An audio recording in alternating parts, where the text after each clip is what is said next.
আসসালামু আলাইকুম ভিউয়ার্স, আপনারা সবাই কেমন আছেন? তো আজকে পিৎজা বানিয়েছি বাসায়। কিভাবে আপনারা যারা কারেন্টের চুলা তারা পিৎজা বানাতে পারেন তাদের জন্য আজকের রেসিপি। তো এখানে আমি বুকের যে মাংসটা থাকে সেটা নিয়েছি। তো এই বুকের মাংস থেকে যে সলিড মাংসটা হয় সেটা আপনাদের নিতে হবে, কারণ হচ্ছে এই সলিড মাংস ছাড়া কিন্তু ওই হাড় পড়লে খেতে ভালো লাগবে না। আমি এখানে একটু হাড় ছিল কেটে ফেলে দিয়ে শুধু সলিড মাংস নিয়েছি। এখানে আমার মনে হয় 100 গ্রামের মতো মাংস হবে, মানে সর্বোচ্চ। তো এতটুকু মাংসই কিন্তু এনাফ। মোটামুটি একটা আপনার 10 ইঞ্চি না সরি 8 ইঞ্চি একটা ইয়ের জন্য, পিৎজার জন্য।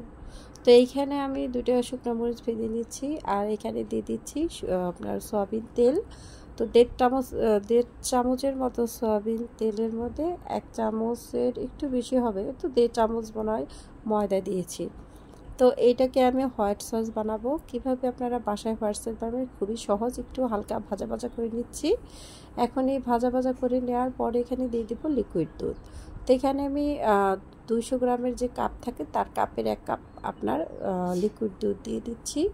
এখন এখানে আমি দিয়ে দেব হচ্ছে আপনার যে চাট মশলা থাকে, তারপর হচ্ছে দিয়ে দেব আপনার যদি আপনার বিরিয়ানির মশলা থাকে বা ম্যাগি যে ম্যাজিক মশলা থাকে যে কোনো একটা দিলেই হবে। আমি এখানে চাট মশলা আর হচ্ছে ঘরে যে বানানো বিরিয়ানির মশলা থাকে বিভিন্ন রকমের, সেটা দিয়ে তারপরে দিয়ে দিচ্ছি আপনার হলো চিলি ফ্লেক্স। যে 2টা শুকনো মরিচ ভেজেছিলাম সেই 2টাকে চিলি ফ্লেক্স করে নিয়েছি, সেই 2টা চিলি ফ্লেক্স এখন এখানে দিয়ে দেবো। লবণ দিয়েছি। তো এইভাবেই খুব সুন্দরভাবে কিন্তু হোয়াইট সসটা হয়ে যায়।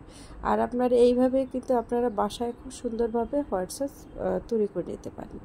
এখন আমি একটি প্যানে দিয়ে দেব হচ্ছে আপনার পেঁয়াজ আর হচ্ছে আপনার যে চিলি ফ্লেক্সটা ছিল সেটা একটু লবণ, তার মধ্যে একটু তেল দিয়ে হালকা নেড়ে আমি এখানে দিয়ে দিচ্ছি আপনার কেটে রাখা মুরগির মাংস। তো এই মুরগির মাংসটা একটু হালকা করে ভাজা ভাজা করে তার মধ্যে সামান্য একটু পানি দিয়ে কিন্তু আমি রেখে দেব, তাতেই কিন্তু হয়ে গেছে। তো এইখানে আমি নিয়ে নিয়েছি মুরগির গিলা মাইটা কলিজা যেটা থাকে সেটা। তো আজকে গিলা মাইটা কলিজা রান্না করব। তো এর জন্য এখানে বেশ পরিমাণ কিছুটা পেঁয়াজ দিয়েছি, হলুদ মরিচ ধনিয়ার গুঁড়া আদা রসুন সব দিয়ে আমি এইটাকে রান্না করব। তারপরে আপনাদের সাথে আমি পিৎজার যে রেসিপিটা সেটা শেয়ার করছি। প্রথম যে স্টাফিংগুলি, তারপরে হচ্ছে যে পুরটা অর্থাৎ আপনার হোয়াইট যে সসটা হয় সেটা করলাম, তারপর হচ্ছে মাংসটা রেডি করলাম। এটা একটু ঠান্ডাও হোক, এই ফাঁকে আমি রান্নাটা সেরে নিচ্ছি আর কি। তো এখানে আমি গেলাম মাইটাগুলিকে একটু ছোটো করে কেটে নিয়েছি যাতে রান্নার সুবিধার জন্য। দেখতেই পাচ্ছেন খুব ছোট ছোট করে কিউব করে নিয়েছি। তার দেব হচ্ছে টমেটো। তো এইখানে আমি দেখতেই পাচ্ছেন যে চুলাটা চেঞ্জ করে নিয়েছি আর খুবই সুন্দর হয়েছে। এখানে টমেটো দিয়ে দিয়েছি, দেখতেই পাচ্ছেন খুব সুন্দরভাবে রান্নাটা আমার কমপ্লিট। এইভাবেই রাখবো আর কি, ঝোল দেব না। তো এখন আসেন আমি পিৎজা যে বানিয়েছি তার জন্য এখানে আমি নিয়ে নিয়েছি আপনার এটা 60 গ্রামের আপনার 120 গ্রামের দিয়ে 2 নিয়ে নিয়েছি। তাতে এখানে হচ্ছে 150 গ্রামের মতো হয়েছে ময়দা। তার মধ্যে আমি ছোট যে চামচের 3 চামচ আপনার হচ্ছে দিয়ে দিয়েছি ইস্ট। তো ইস্টটা ভালো করে মিশিয়ে সামান্য একটু লবণ দেব, তার মধ্যে একটু চিনি দেব। তো দেখতে পাচ্ছেন চিনিও আমি 3 চামচ দিয়েছি, ইস্ট 3 চামচ, ওই ছোটো যেটা থাকে হাফ চামচ, আসলে হাফ চামচ দিয়েই আমি 3 বার নিয়েছি। এখানে আমি কুসুম গরম পানি দিয়ে ডোটাকে এখন রেডি করছি। দেখতেই পাচ্ছেন আমি যথেষ্ট নরম করে নিয়েছি। যত নরম হবে আপনার রুটিটা সুন্দর হয়ে ফুলবে। আর আপনি যদি একটু শক্ত ডো করেন সেই ক্ষেত্রে একটু বিস্কিট আকারে শক্ত হয়ে যায়। দেখেন ফুলে ডাবল হয়ে গেছে। আমি এখানে একটা পিৎজার জন্য বানিয়েছি। আপনারা যদি পিৎজা 2টা করতে চান সেক্ষেত্রে যা দিয়েছি পরিমাপটা একটু ডাবল দিবেন, তাতেই কিন্তু হয়ে যাবে। এখন আমি সামান্য একটু ময়দা ছিটিয়ে ভালো করে ময়ান দিয়ে নিয়েছি। আপনারা কিন্তু একটু সময় নিয়ে ভালো করে ময়ান দিবেন।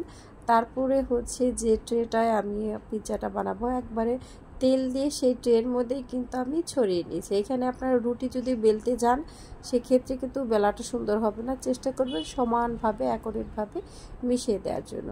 প্রথমেই দিয়ে দিয়েছি টমেটো সস। সবার ঘরে কম বেশি এখন টমেটো সস থাকে, আর যে আমি যে আপনার হোয়াইট সসটা বানিয়েছিলাম সেই সসটা। তো এই দুইটা সস যেহেতু আমি কোনো চিজ ব্যবহার করব না, এর জন্য হোয়াইট সসটা ব্যবহার করছি।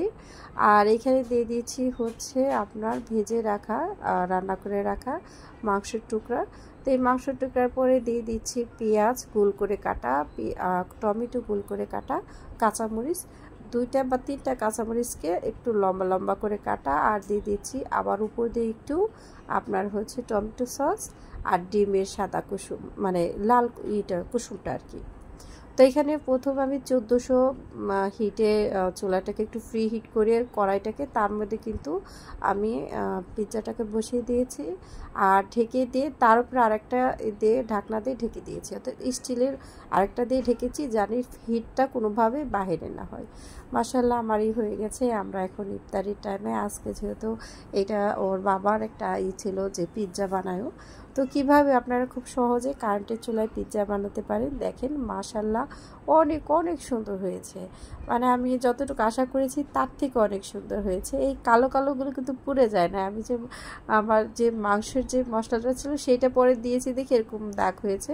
সাইডগুলো খুব সুন্দর হয়েছে, খেতে মাশাআল্লাহ অনেক ভালো হয়েছে।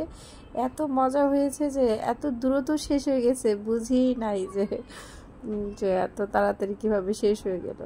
তো এখন দেখতেই পাচ্ছেন এখানে বেলের শরবত করেছিলাম সেটা খেয়ে নিচ্ছি, আর ফার্স্টেই আমরা নিয়ে নিচ্ছি হচ্ছে আপনার পিৎজা। তো দেখেন বাসায় তৈরি, এত সুন্দর, কি সুন্দর হয়েছে। মাশাআল্লাহ মাশাআল্লাহ অনেক ভালো হয়েছিল। বিসমিল্লাহির রহমানির রহিম। এক কামড় খেয়ে দেখিয়ে দিলাম কেমন হয়েছে। সবাই ভালো থাকবেন, আল্লাহ হাফেজ।